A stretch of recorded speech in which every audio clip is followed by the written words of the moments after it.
All right, welcome everyone to the last episode of 2025. It's been a year. So today we're recapping the biggest moments. Haiti's rise, PSG finally getting done. Alain favorite subject, Messi doing Messi things. Chelsea grabbing its the first expanding club World Cup and what 2026 is about to bring. Before we get started, Alain, happy holiday. Man, happy holiday to you, coach, and to everybody who's watching us. Like I said, 2025 has been filled of excitements and new developments. I think it's been a great year for the sport. I think personally, I've learned a lot. I've grown a lot. I've been excited to have those conversations, those debates, to share those emotions with you this year. And I think overall the fans had a wonderful year watching some great soccer and also enjoying to see all those great players displaying their talent on a weekly basis. So thank you for the opportunity, coach, and can't believe it's been a year already, man. It's a great accomplishment. I know, man. 2025 went so fast, and there was a lot going on in 2025, as you mentioned. And has fans of the beautiful games. We got what we deserve, right? A lot of great soccer, a lot of great tournaments, and So before we get into it, so Alan, what was your moment of the year? You know, Well, the moment of the year, man, was Haiti qualifying for the World Cup. I mean, I cannot stretch that more. I mean, it's been a long journey since 1974. I know we dreamt about it. You planted a seed a long time ago, coach. You told us if we are going to go to the World Cup, 2026 will be that World Cup. And honestly, I didn't believe you. I have to give you credit, but you saw it since day one. You saw a path to qualifications. You saw a path to victory for us. And honestly, I was pleasantly surprised to see that we had that opportunity. So for me, I think Haiti qualifying for the World Cup next year has been the greatest thing for me personally. No, no, you're right. I mean, that was my biggest moment of the year. Obviously, there was a lot of great moments happening this year, especially with the rise of Lamine Yamal. What he's done in 2025, and I'm talking strictly from a football fan. Mhm. But for me, the biggest moment is Haiti qualifying for the World Cup. So since we're talking about Haiti qualifying for the World Cup, so you know, from a Haitian perspective, is Haiti qualifying for the World Cup is bigger than football. Yes, yes, definitely is bigger than football. I think, and not only because we just made it, it's because it's when it happened, right? Haiti qualifying for the World Cup now. I think it's bigger than football, and I think the symbolism behind this qualification and the struggles and honestly being honest with everybody else, the challenges that we face back home, the political climate, the stability, the disarray that's happening right now. I think right now soccer is honestly the only thing that's keeping us together. That's giving us the hope that we need as a nation. Um, to continue to fight our fight, right? I think Haiti qualifying for the World Cup. I think if we didn't qualify for that World Cup next year, it would have been a whole different conversation.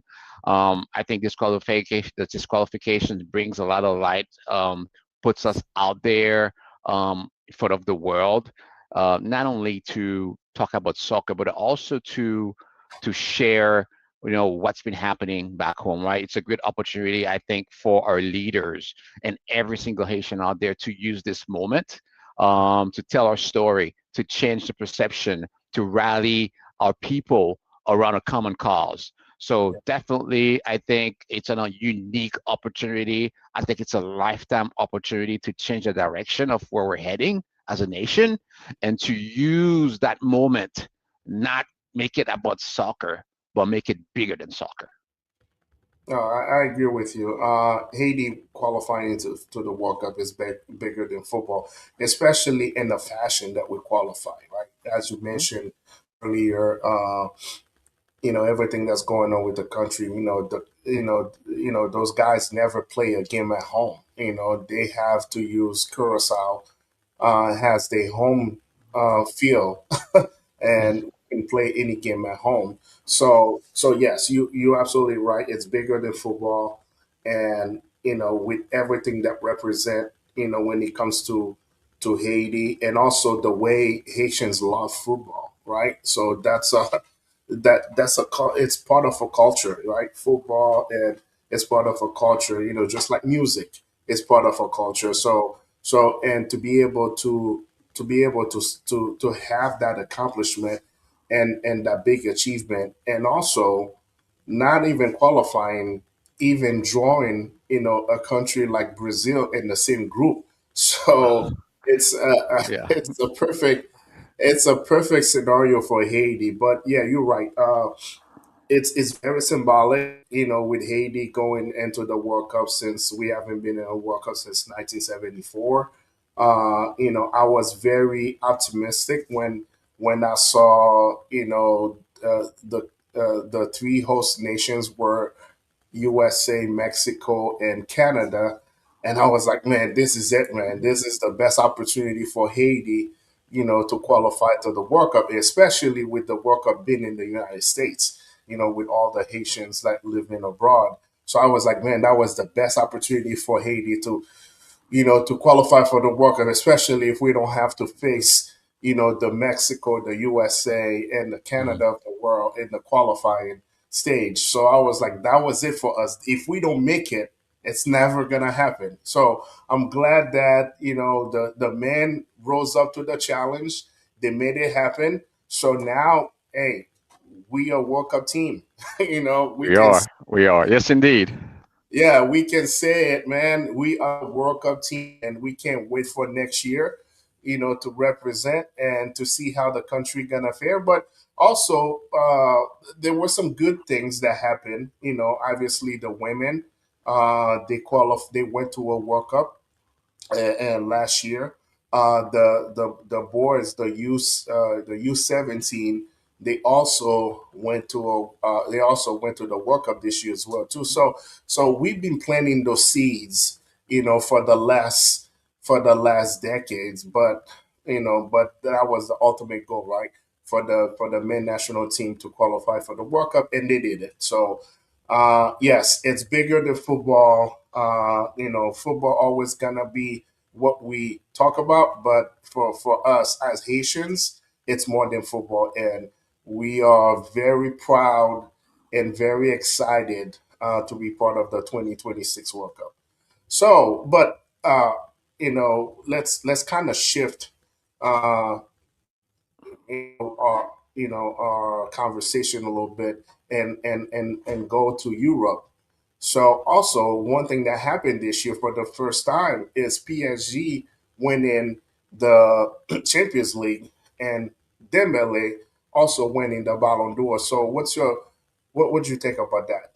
I think that's another great story, Coach, for soccer, football around the world. I think the fascinating story about PSG is the fact that that's a team, that lost again all their star power. You had Suarez, right? You had Neymar, you had Messi, you had Mbappe. All those guys left the team, and all of a sudden you started seeing a lot of new players getting together, putting their ego aside, and with right leadership, right coaching, they were able to win multiple trophies that year, and especially the European Championship Cup, which was something that they were seeking for years and years. Dembele has been the leader, has been the captain of the team, has been the the fuel in that engine driving this effort. And I think for the first time, I was very, very, very proud. I feel like it was well deserved. I feel like the prior year, Vini was cheated of the Ballon d'Or, and I think they redeemed themselves by making Dembele the Ballon d'Or because he has earned it. That because he's Dembele, that because he made a mistake last year.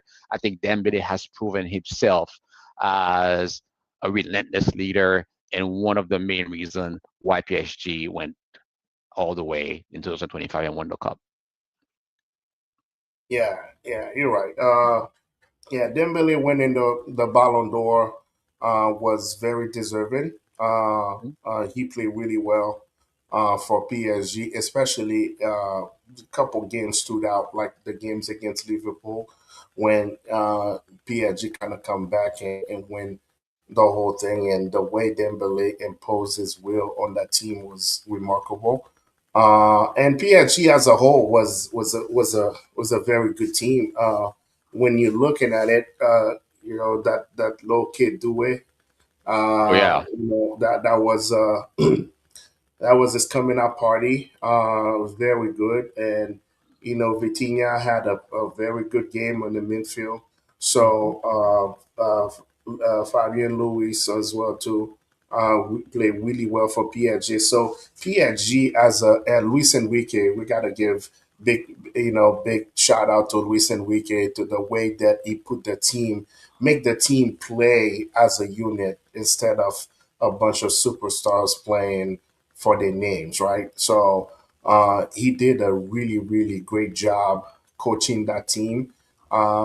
Even when they came for in the U.S. for the FIFA World Cup, even though they lost the final, but when you talk about it, they they've been winning.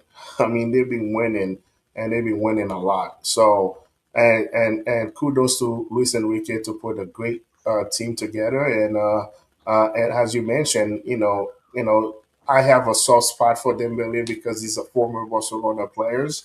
So I was happy to see him winning, especially when what he went through at Barcelona, especially with a lot of injuries. He could play. Lost his confidence a little bit. Could play the way that he wanted to play, and to finally get him back and then play in that fashion and put the team on his back. I mean, so let me ask you a question. So if you feel like, I mean, I know Dembele won the Ballon d'Or. Let's say if you were to trade, if you would put another star on that team, would the team still win the Champions League or not? I think so. I think so. I think if you kept the team as is and you put another star and that gives them more manpower. But I think the team won. I know we like to blame the stars for everything Hmm. that goes wrong when a team doesn't win. But I think what Luis Enrique did this year, he changed the entire culture of the team. And what I saw with that team, there was no selfish players.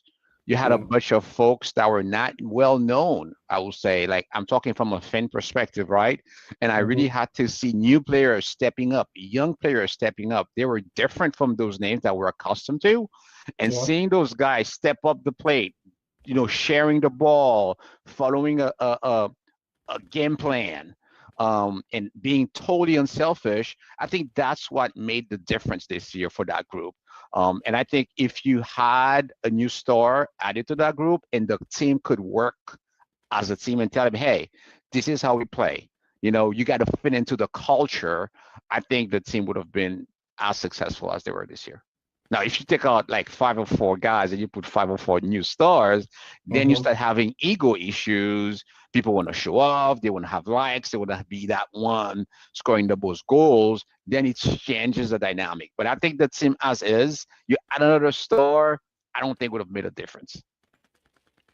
Good. One thing that we want to also talk to our fans, our viewers. Obviously, we have a YouTube channel with Football Unfiltered. Also, now as of yesterday, we also live on Spotify.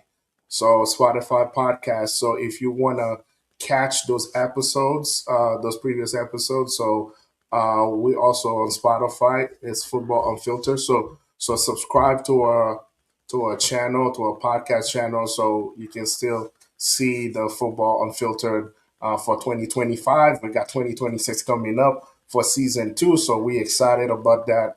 But yeah, speaking of PSG, yeah, you are correct.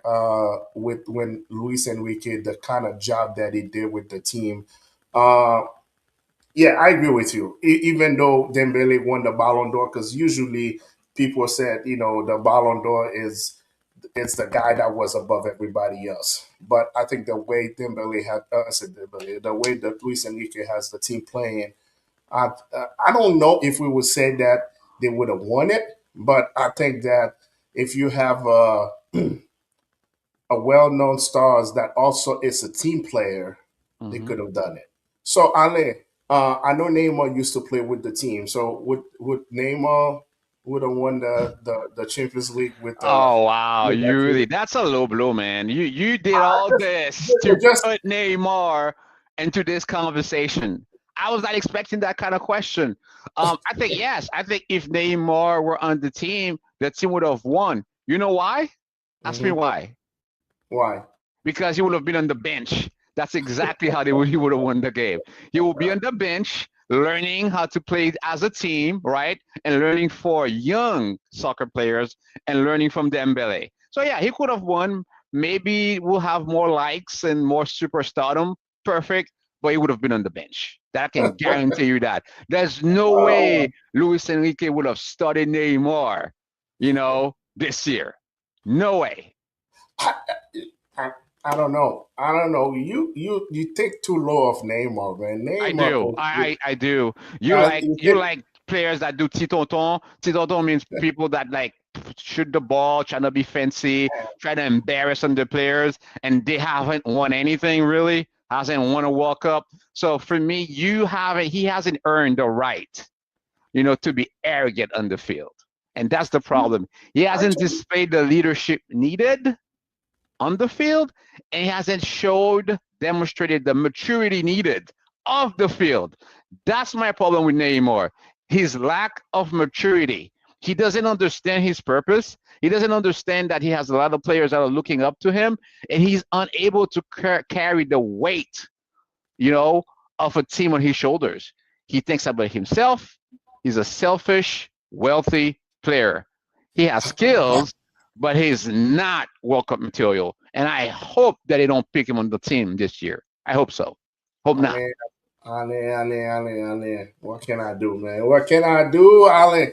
Am I Uh, wrong? Am I wrong? You tell me if I'm wrong. Listen, you are absolutely wrong. Neymar is a world class player. So no, here's where I am with Neymar. Neymar's been injury prone for the last couple of years. I think that's one of the things that it kind of stop him. I mean, he's getting older. He's in his 30s now, and when you have a lot of injuries, especially leg injuries, and for a soccer player, it's a death penalty, right? So that's one thing about Neymar. So he can get back into shape because of all the injuries. But when Neymar is at his best, I mean, we're talking about 2015 Neymar, even 2016, 2017 PSG. When Neymar, no, I'm just saying, when That's a Neymar, decade ago, coach. We're ah, talking about a decade ago. I, 10 years. You know what? I'm What were just you saying. doing 10 years ago? You know what you were doing? I don't remember. What were you doing? I don't know. But what I'm Okay. saying is when Neymar is at his best, I don't know if he will ever be at his base, because he's older and then he's been having a lot of injuries. But if Neymar can at least recoup, let's say 80% of where he used to be as far as playmaking ability. I don't think what we got from Neymar when he was dribbling everybody, I mean, what he did in the 2022 World Cup, he almost took Brazil to the semifinal. For some reason, Brazil forgot to play defense and give one goal. But Neymar was the one that scored a goal to put him in semifinal, and all of a sudden they forgot to play defense and let Croatia equalize, and then we know what happened next. But what I'm saying is, if he can get back to his the way he plays, to start having fun and stay injury free, I think that, like I said, the next couple of months gonna tell us a lot. I know that he just had a surgery now, so the next couple of months will tell us a lot of how he's gonna get back into it and see how he's gonna play. But man, boy, you gotta give Neymar more respect, man. Absolutely. Can I ask you a question? Yes, sir. 'Cause you always like to go back to 2022. You say, "Oh my God, Brazil stopped playing defense. He almost made it to the semifinals." Because we already know how the World Cup ended in 2022. Yeah. If that's where you're trying to head, perfect. All right, you guys won the World Cup. Argentina won the World Cup. My question to you, my No. question to you, sir. Let me ask you a Yes. question. Would you trade Neymar for Messi in 2022? Neymar for Messi? Yeah, if I tell you today, like I say, hey man, we're gonna make Neymar an Argentinian, so he could play Yeah. for Argentina. We're gonna Yeah. make Messi a Brazilian, so he could Yeah. play for Brazil. Would you accept that trade? The only reason I would not accept that trade because Messi is more when it comes to injury. Messi's been lucky so far that he hasn't been hurt a lot, and that's the only thing. But I think and let's think about it. Messi for so many years until 2022, everybody said Messi was not a good leader, right? Messi was not a good leader. So that's what I'm saying. I think when it comes to leadership, it comes with winning, right? So once you win, everybody say, "Oh yeah, he was always a good leader. He was just quiet. He just do everything on the field." But for so long, everybody was like, they don't think Messi would ever because he's not a good leader. He's too quiet. He doesn't show a lot of feistiness or whatever it is. But that's You what still happened. haven't answered my question. You're saying a lot, but you're not saying Just much. tell me. I just told Would you you because trade?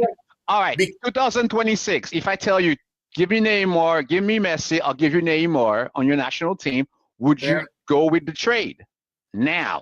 What I'm saying is the only reason I would not take the trade because Neymar has not been healthy. But if Neymar was healthy, I would take a younger Neymar than Messi in 2026. Oh my God! But obviously, so how about let's you want to play? You want to be the smart. Understand? You want to be Because he's smart, all right? younger. Let's He's pick younger. a younger Messi and a younger Neymar. No, Which no. player would you take? No, a younger Messi and a younger Neymar. There's no doubt, man. Messi is the GOAT for a reason, right? But what I'm Oh my saying God, is, he's the goat what now. I'm All right, saying so is, that's my point. Thank you, sir. It no, it's takes not your point. forever What to I'm get saying is, you. you You asked want me me in to trade you 2026. a younger Neymar for an older Messi? Really? Did Makes you no see? sense. Did you see what Neymar did against Argentina in the Copa America in 2021? This dude was a one-man army. Almost beat Argentina by himself. What I'm saying is, if I have a healthy Neymar, I'm talking about 2026. If I have a healthy Neymar going into the World Cup, I would prefer him because he's younger. That's what I'm saying. What if they were both the same age? Messi. Okay, thank you. Okay. Game All right. over. It's All a right, wrap. man. Let's go back. Let's come back here to one of the top 10 most watched league in the world, the MLS. So I know. No, seriously, God, it's a messy seriously. day. So Today's gonna be a it's not messy a fest, no, it's man. not a It's messy day. unbelievable. No, it's not a messy day. We're talking about 2025 recap, right? So one other thing that happened in 2025, Messi wins the MLS. So I know how you feel about Messi. So I'm not gonna kind of talk about that particular point. But from a popularity standpoint, or from a so what do you think that meant for the MLS to have somebody like Messi in the MLS? Oh, it's a huge deal. I think Messi winning the MLS has been the biggest thing that has happened to the MLS since its inception. I think it's a great thing for U.S. soccer, actually. I think Messi was able to commercialize the MLS, therefore soccer in America, in a way that we've never seen before, right? I think Mhm. you're not only seeing a larger audience, watching the game now, but what you're seeing a lot of major investments being done. Miami is building their own soccer field. That's a multi-billion-dollar investment. Correct me if I'm wrong, but I think it's a huge investment being made right now. Yep. This wouldn't happen if Messi wasn't in Miami. You have other players that are interested in coming over. You're seeing a lot of those games being broadcasted. I think the World Cup, one of the reasons why those World Cup tickets are so expensive, to be honest with you, I think is because you have a phenomenon happening here. I think a lot of people are watching soccer here. There's a higher demand Yep. for those World Cup prices, and I have to give it for Messi. Messi and his team, they found a way to commercialize his brand in a way where we've never seen this. We had a lot of older players that used to come and retire in the MLS, but we never had so much bang for the buck here.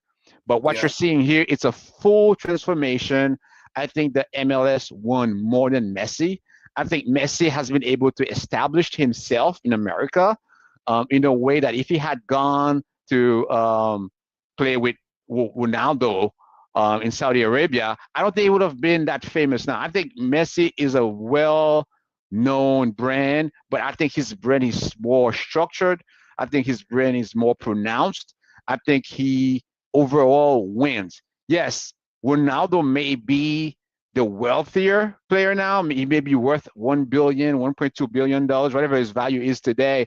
But I think in Yeah. the long run, Messi's going to surpass that number by a lot more dollars. So, yes, totally agree. Messi winning the MLS, Messi moving here in Florida, Messi moving to America has benefited soccer in America, the MLS, FIFA. Everybody is cashing on Messi right now. Everybody. They wouldn't admit it, but that's what's happening. Yeah. You're right, man. You're right. Hey, I agree with you on that one. But the only thing that I see for me is I don't think I don't know. Maybe it just me talking. For I'm afraid that life after Messi, how the MLS would be, because Messi is 38 years old. So I know he resigned with Miami until 2028, which is 23 years from now. So he will be 41. So I don't even know if he's gonna play till he turns 41. But I know that just like you mentioned earlier, Miami is building a multi-million stadium. So yeah, this is great. Now they got Messi, but I'm very concerned about how the team's gonna. I said not the team, how the league gonna look like after Messi. So, because one thing I realized that with Messi being here, especially if you're looking at a team like Inter Miami, there's not a lot of you know stars like from like young American stars coming out from the MLS. So so that's one thing that for me I was just like, okay, what's next? Who's gonna be the next player they're gonna bring here or they're gonna bring up, into the ranks? Is gonna be the next person that they're gonna capitalize on because, like I said, you building a big stadium in Miami and Messi is going in 3 years. Who's gonna put? Miami tickets were like $10. It used to be $10. Now they like $200. So what's life after Messi gonna look like? So that's the only thing that I feel like there's not a lot. I mean, I feel like the league is commercializing Messi. They all on Messi, Messi, Messi, Messi. He's getting all the commercials he get. Yeah, which is he deserves it. But at the same time, now that you have the exposure of the world, now the world is watching you. Now they were saying that the MLS was the second most watched league after the EPL. I know that's the Messi effect, but are you taking that opportunity to also rise up some other players, some young American players, to get that exposure. So now, it's just like, so if I'm looking at the NBA, for instance, or the NFL, right? even though Tom Brady was doing his things, but they'd be like, yeah, we got Patrick Mahomes. We have those guys. So the leagues is in good hands, right? So same thing with the NBA, even though they have LeBron and all those guys, but they have some up and coming talent. They say, yeah, when LeBron retire, the league gonna be in good hands. The NBA is still gonna be in good hands. But I don't feel that with the MLS. I I have a feel, recommendation. I have a recommendation for the yeah, MLS actually, and I'm sure you will agree with that recommendation. yeah. I think it's actually genius. I think I should be paid for that.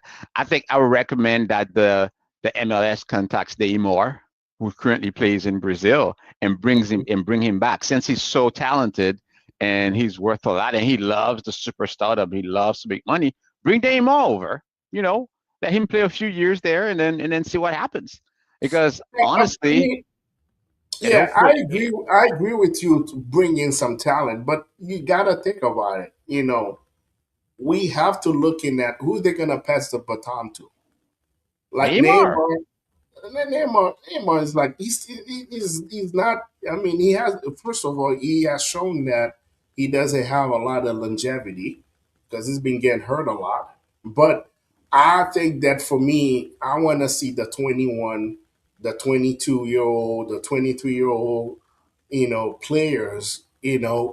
That those are just like you see, like for instance, Barcelona. With the La Masia. I mean, all those guys, Lamine Yamal, obviously Lamine Yamal it's who you to talk about, but you got Kubasi, you got Fernando Fermin, you have Gavi, you got Pedri. Those guys are young players, and they use that opportunity to to showcase those guys. And I feel like that's one thing that I feel like I'm not seeing with the MLS. I mean, they are very Because smart. I They mean, are very smart people. They know what they're doing, and I hope that they prove me wrong. So that's the only thing I'm seeing. It was just like, yes, enter Miami plays. The tickets are very expensive, but when you go watch Cincinnati play a New York a Chicago Fire, it's the tickets are very affordable. That's what I'm saying. It's just like, what's the other star power? How they promoting the other star to make sure that when Messi is done, as we know, Messi might retire next year or might retire in 2 years and no, not finish I think his if he contract. stays, I think if he stays in the MLS, he could play up to 65 years old. I think he'll be fine. If he stays in the MLS. Yeah, but it's not gonna have that star power though, right? That's what I'm saying. I feel like for me, this is where I am. When it's just like when La Liga had Messi and Ronaldo in them, and those guys have the whole world watching La Liga. I think the Spanish league did a really good job promoting other players like the Koke of the world, the other players. I mean, think about it. The Spanish team was on top of the world when those guys were in their primes. So that's the only thing. I hope that the MLS has a game plan with life after Messi because I think for right now it's good from a business standpoint. It makes sense to capitalize on Messi presence, and also Messi is also delivering on the field too. So this is great now, but I just want to make sure that they have a plan after Messi because I don't know if they're gonna. I don't know who they're gonna bring when Messi retired to fill that stadium. I mean, have you seen pictures of the stadium they're gonna build in Miami? It's It's a big crazy. stadium. Yeah. A So big stadium. what I'm saying is, yeah, that stadium probably gonna be full the next 2 years. But what after that? I mean, when you're looking at the makeup of my Inter Miami team, I mean, you think Rodrigo De Paul people gonna come out and watch Rodrigo De Paul play? Come on now. That's what I'm saying. It just, I mean, No, I think on a serious note, coach. I mean, what you're saying is valid. I guess people are buying a product. No, Messi's the product. That's what they're selling. Let's be honest here. I think the real challenge will be next year. I think the World Cup, depending on how the U.S. performs, is gonna determine how the MLS will perform over the next few years. I think if the U.S. plays extremely well, if they end up even winning the World Cup, I'm not saying it's impossible. Let's assume that the US ends up winning that World Cup, and you're Hmm. gonna have some major young players. The US has a lot of strong young players in it, and if you can convince those players to not go to Europe and stay and play soccer in America, then you could start building that bench strength that you've been talking about. But Yeah, as long as those American players are going to Europe and playing there, it for me it hurts the MLS because you're unable to retain the talent needed in order to grow that league. And I think that's the challenge yeah. that MLS faces. No, I mean, listen, I'm okay with those guys going to. I'm okay with those guys going into going to Europe, right? If Europe is the best league, that's the Champions League by far is the most important tournament, in the world. So I'm okay with those guys, when they start getting their feet wet, they go. But what I'm saying is, you can still build up those guys here, and then they follow them to Europe. That's the problem. Let's say that you got a player that is very good at Inter Miami. You can build them up, and then you can build them up, and then they buy him to play at Real Madrid. I'm okay with that. I'm okay with that. So my point is, they're not taking that opportunity for other people to see the talent that we have in the U.S. because of that. Now everybody's watching the MLS and say, "Hey, look at the talent that we have in the U.S." So those big clubs can buy him, and then they can come back. I'm okay. That's one thing I'm not seeing. I'm not seeing that they're promoting those young talent in the U.S. and then to make sure that they get the exposure, and then now they'll be like, "Oh, this guy is playing in the MLS. Oh, this is great." Think about it. Thiago Almada playing for Argentina. He played for Atlanta for a long time, right? He even won the World Cup with Argentina. Now he's playing for Atletico Madrid. But what I'm saying is, when he was playing in the MLS, they never mentioned him. You didn't even know he was playing in the But MLS. he won the World Cup. But That's when the I'm kicker. Yeah, but he won in the World Cup. He didn't even play in the World Cup. He was on the bench. He was just on the roster. But what I'm saying is, now he's playing. Now they realize that, oh man, this guy is really good. But when he was playing for Atlanta, he didn't get the exposure that he should have got for people to be like, man, you guys got this type of talent playing in the U.S. There's a lot of Argentines like Allende.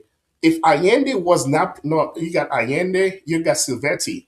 If those two guys were not playing for Inter Miami, because they play next to Messi, and that's the only way you know that they play in the MLS, you will never know those guys are playing in the MLS. That's where I am. That's where I am. I mean, you can just not focus the league only on one player. And like I said, if Allende or Silvetti was playing for Orlando, you would never heard about them. The only reason they get the exposure is because they play for Inter Miami. And That then makes and then sense. and then I guarantee that in Silvetti next year he probably get a contract in Europe. Allende probably gonna get a contract in Europe. I mean, he came from Europe. He came from Santa Vigo, but everybody know about him when he played for Inter Miami. That's what I'm saying. It's just like, I feel like the love is not well spread out. So people need to be like, man, those are the type of talents that we have playing in the MLS. So the MLS is a serious league. So we need to go and watch those guys. It's not about Messi. We need to go watch those guys. So anyway, that's where I'm saying, it's just like, I don't feel that way. Maybe they have other plans. I believe they're smart guys, they know what they're doing, but that's one thing that I'm seeing from far. Anyway, so staying in the U.S., so Chelsea won the first expanded Club World Cup this summer. So overall, what would your take of that Club World Cup? I think it was a great tournament. I think at first I was a little bit skeptical. I didn't understand it. There were so many teams. I was confused with the fact that Barcelona wasn't in it. We didn't have Yamin Yamal. Obviously, the guys like you, you're a coach, you know it better than I do. But I feel like there were teams like I didn't understand why Inter Miami, was in the tournament. obviously from a commercial standpoint, yeah, Messi's there. You got to sell tickets. I got that. Um, and then for me, it started really slow, and gradually I got into it. And this tournament ended up being a full success. It became a very good tournament. We were talking about it during our podcast. I was meeting with my dad and my son. We were watching those games. Then PSG didn't win. I wanted them to win. They didn't win, but Chelsea did a great job winning the tournament. So I think it was fun. I actually cannot wait for the next Club World Cup and see what's going to happen. So I think it was a success, honestly. Yeah, you're right. I think it started really slow, and I think because there was so much going on at the time. Yeah. We got the FIFA World Club. We had the Gold Cup happening at the same time in the U.S. as well too. So which they did do a great job promoting. So there were so many games happening, and then when you start going in the later stage of the tournament, it started become more interesting because now the big dogs were playing against each other, right? Hmm. You have a um, Real Madrid against PSG, I believe in the semifinal, quarterfinal. I don't remember, but so and then it got better and better. And I think one thing that they did really well, it just the last three games happened in one place in New York. So, and I think by funnel all the games in one area, I think that the fans or the same fans that were going to the same game. So I think it was a good tournament. The players showed up because the talent level was very high because that was, and then I like the fact that the teams brought the stars because that's one of my Yeah. biggest concern because it was such a long season. So I was afraid that the team were not gonna bring all the stars to play in that tournament because those guys needed vacation. So I thought that they were gonna bring the B teams, but they actually brought the stars and kind of give us a prelude to the World Cup coming next year. So there's a lot of things to learn. We saw that European teams struggle a lot with the heat. So they struggle a lot with the heat. So and it's gonna be around the same time the World Cup gonna be. So I don't know what that means. I don't know if it's good news for the South American, the Caribbean team because we used to that type of heat in the summertime. So I don't know if it's an advantage for us, especially with Haiti playing Scotland and Boston. Maybe the heat could be in our favor. So, but anyway, We'll need more than that, coach. you know. wish- wishful thinking, man. Wishful thinking. But anyway, but that's one factor that we saw. And just like those guys struggle a lot with the heat. But so we'll see. I'm with you. It was a good tournament. It was a good spectacle, and as soccer fans, as football fans, we love it. We got to Yeah. watch. We got to watch more football, so it was great. So uh, did you know that? And they want to have the next one in the U.S. again. Yeah, I think it makes sense. I think the we have the infrastructure, we have the venues, right? We have everything that's needed to be successful. And if the way I see the World Cup happening here, and I think it's going to be a very successful World Cup, Hmm. I don't see why not. And if you think about the next Messi, you think about MLS. I think everything that we're doing here in the States is about the next 10 to 15 years, right? And you Hmm. need to be able to feed that consumer base. From a business standpoint, that's something that I have to say that here in America, we do extremely well. We can anticipate a need, we can nurture the need, and we can feed the beast. If now the American audience wants soccer, give them soccer. We should have every single tournament here in America, honestly, for the next 10 years, just in time for us to be able to replace the Messis of the world or to build the next Messi. Yeah. Because honestly, what happens is like the same story. You have your kid who plays soccer, but who's also multi-talented, and once they become of age, they have to pick up sport. They either go play football, basketball, of baseball because there's more money in those sports. So I think if we can kind of build that joy or make this sport attractive, and the only way it's going to become attractive is by generating more income. If you can Yeah. compete with those other sports financially, if you can give those deals, you can pay those players more money, they're not going to be willing to go to Europe. They're going to stay right here in America, and they're going to choose to play soccer, which is going to give us a chance to win a World Cup within the next 10 years. Yeah, but yeah, I think you made a great comment here. It's you know what you were saying about when you have if you're raising a kid here and then your kid get to play multiple sports, and then when it comes down to pick a sport at the end of the day, they're gonna pick, if they're very talented in both soccer and football, they're gonna take football. If they have talents in basketball because of the money factor.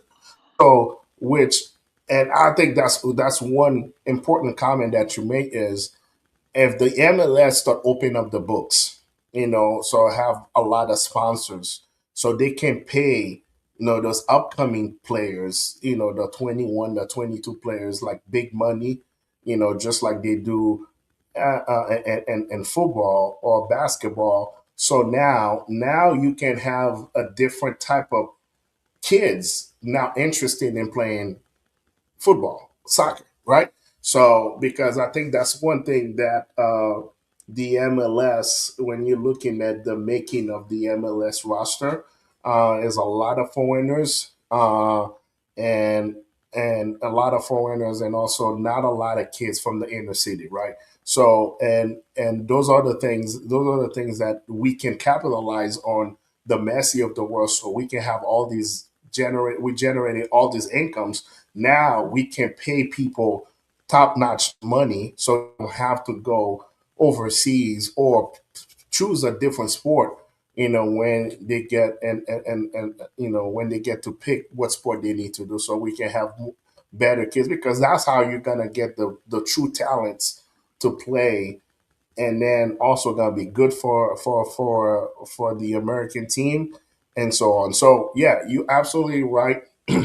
Also, the Copa America in 2028 supposed to also come back to the U.S. again. So they're gonna have the 2028 Copa America in the U.S. again, after the last Copa America was also held in the U.S. Can I add one more thing, Coach? I think that's a very important topic. The money situation that's happening here. Yeah, Now with the new regulations with college rules, the NIS, money, like the NIL. yeah, NIL money. Sorry, Yeah, that now students are allowed to get paid. You have universities paying students to play for them. yeah, They're getting endorsement deals, right? They're making millions. And what happened last week, and I'm sure you read that article, you have NBA players deciding to go back to college to play yeah, because financially it makes more sense for them yeah, to go to college. So this is what's happening here. College is becoming a business. There's a lot of money. You have a lot of kids that are going to the draft already becoming millionaires while in college.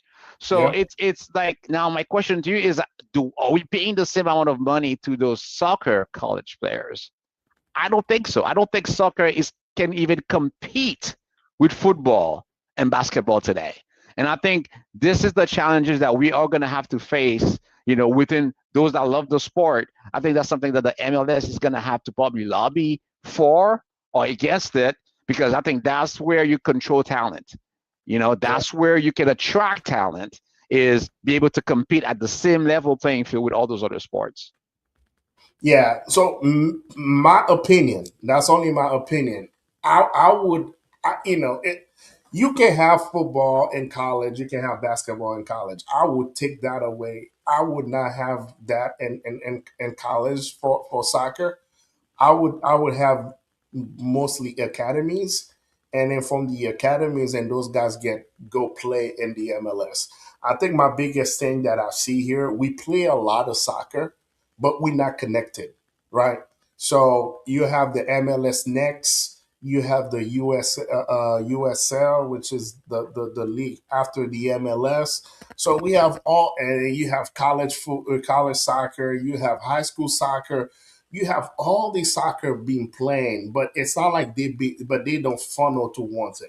It's not like the kids that play high school soccer be like, oh, eventually I'm gonna go to the MLS, or the kid that play college say, "Oh, I'm gonna play college so I can go to the MLS." It doesn't work like that in soccer, and I think that's one thing that we have to change. So for me, is why, because when you think about it, the kids that play in high school, I mean, even from AAU, his dream is to go to the NBA, right? Even if he's doing 7-on-7, his dream is to go to the NFL, and then he had all these avenue to all these paths to get there. I don't think it's that. I don't think it's that black and white with soccer in the U.S.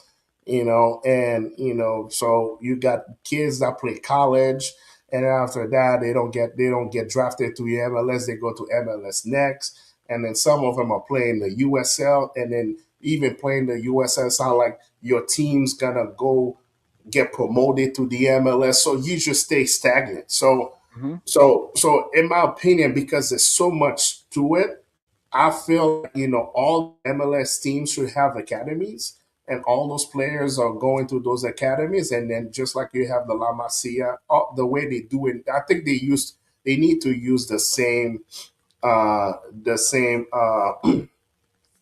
framework they have in Europe when it comes to soccer, or Europe or South America. It just, those kids go to academies, and from the academies they get promoted to the senior team, and then they do it like that.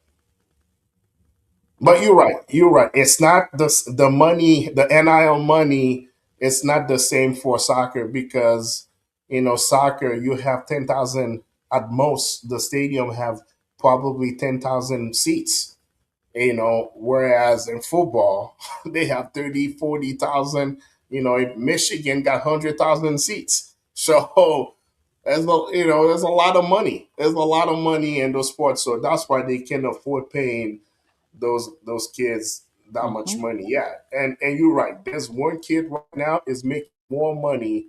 There's one kid right now, one receiver right now in college that's making more money than a receiver in the NFL.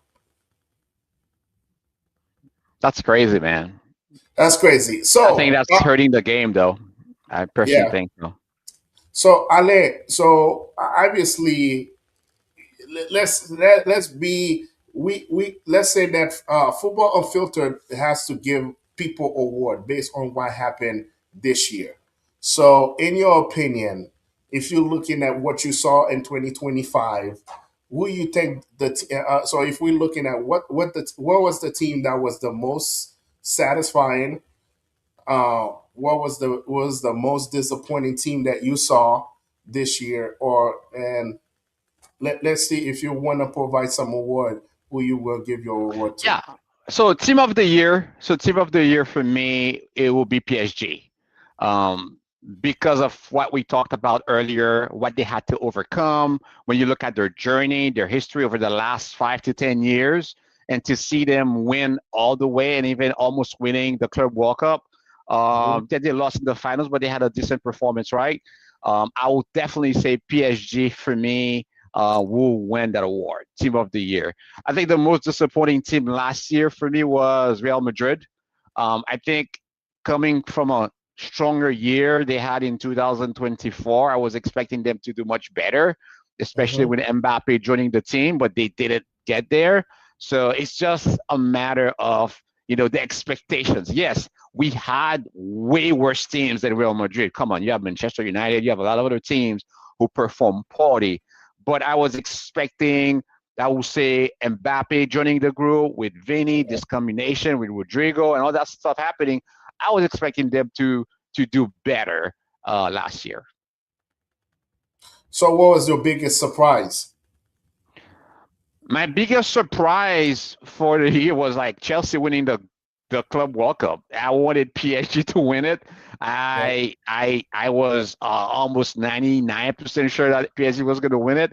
I yeah. was disappointed that they lost. So it's like Chelsea came out of nowhere and won it. Um, and I said, what's the deal with Chelsea? What's the story? So I was not expecting that at all.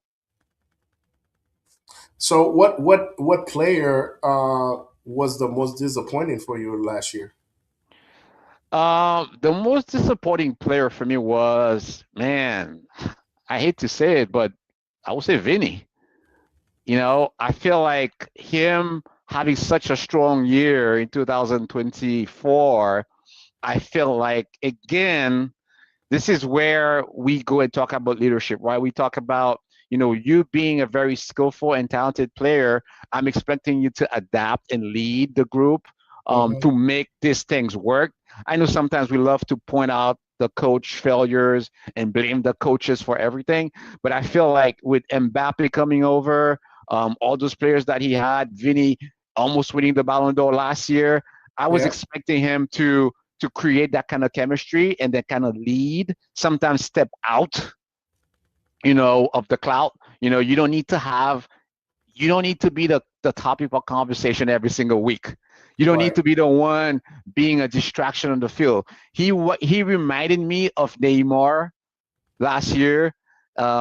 Again, this is a whole different conversation, but that's what I'm talking about. A lot of those young players, they're very wealthy, and I feel like this sense of entitlement. And I have a problem with players that feel entitled to Yeah. things, Hmm. and I rather you lead behind the scenes, be the driving force, and that's why again I feel like Dembele was the exemplified some of the leadership values that we value that we talk about all every day. So yeah, Vinny was a disappointment for me last year.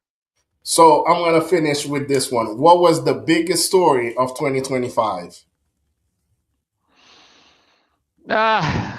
Man, I don't want to say Haiti winning the going to the World Cup again, right? I don't want to be biased to that, but the biggest story for me remains, and because of the historical context that we're living in, because of those adversity, I want to go back to again Haiti qualifying for the World Cup in 2025.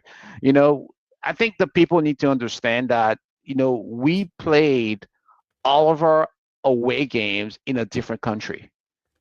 We were unable to All of play our home games. all of our All of home our games. home Sorry, all games. of our Yeah. home games in a different country. Um, we didn't have our crowd. We had a few folks that were able to make able to assist us, but we were pretty much with new players, a different coach that has never been in the country. I mean, the odds were against us, and for me, the last qualifying game, us winning that game, the first and second goals, and pushing that qualification up for me was by far the most memorable event in 2025 for me. No, I'm with you, man. I'm with you on all of them. So yeah, that was the biggest story for me. Haiti qualifying to the World Cup, and like I said, we don't want to go back and talk about the context and Yeah. what he meant for Haiti to qualify. But yeah, I'm with you. So hey, I like your awards, man. I think you were spot on the awards, and so now 2025, it's almost over. So what to watch in 2026? Mbappe, man. I think Mbappe is a player that we need to watch closely. Um, I think he's getting his groove back. I think he's enjoying the time in Real Madrid. I think he always wanted to play for that team. I feel like they're rallying against him. Yes, they have ups and downs. You will say they can't be perfect, but he's having an impressive season. No Yeah, one can deny him that. yeah. There may be some pieces missing within the team, but the player is doing a great job. And I think that's a great way for him to get ready for the 2026 World Cup. I think Hmm. he's going to be fierce. He's going to be relentless.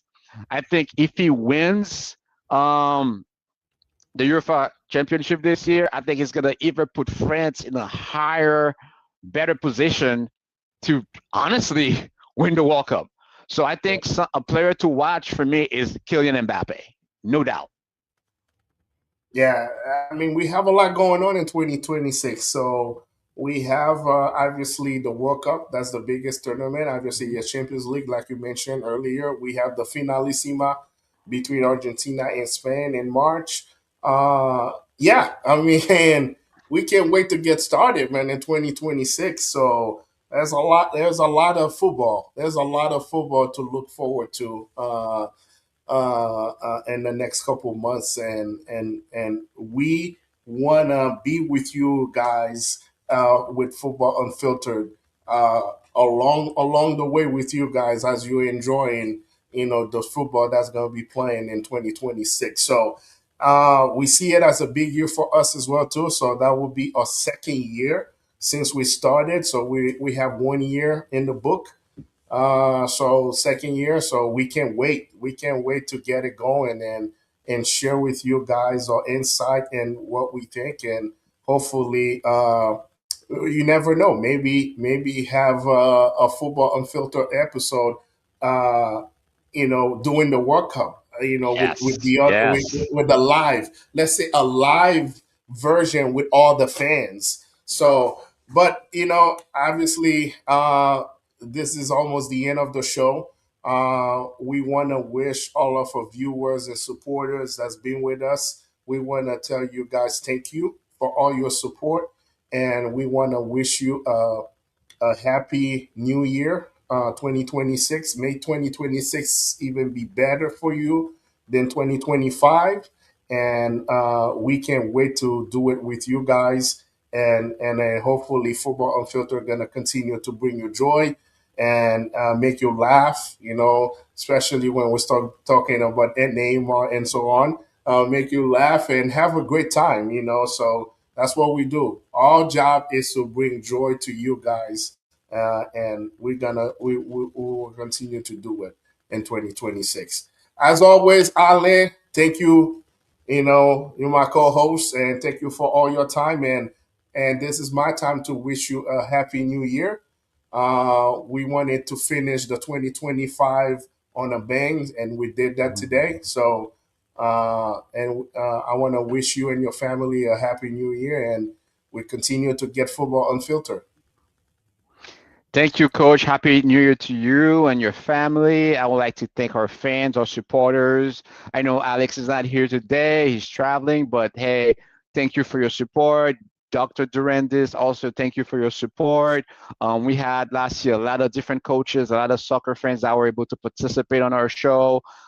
We thank them for their time, their contributions. Again, everybody's doing their best to kind of bring their perspective in, but most importantly, it's you guys, the fans. Without you guys, we don't have a show. So it gives us the momentum that we need, the encouragements that we need to keep, putting the context together and share a perspective with you guys. So thank you. Have a happy holidays. So 2026 will be better. I know for a lot of us, we're going through some things, but we need to continue to remain hopeful.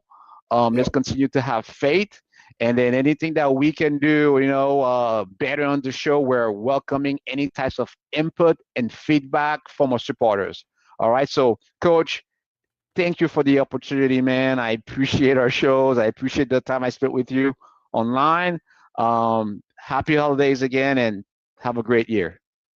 All right. Hey, before we go, I wanna send a big congratulations to my nephew Chris on graduating from Florida State. Even though I'm a Miami fan, but I'm gonna do the Florida State chop, man. Hey, Chris, that's big time, man. Big time. We're proud of you, and continue to make the family proud. And so, big shout out to you, Chris, man. So we'll see you.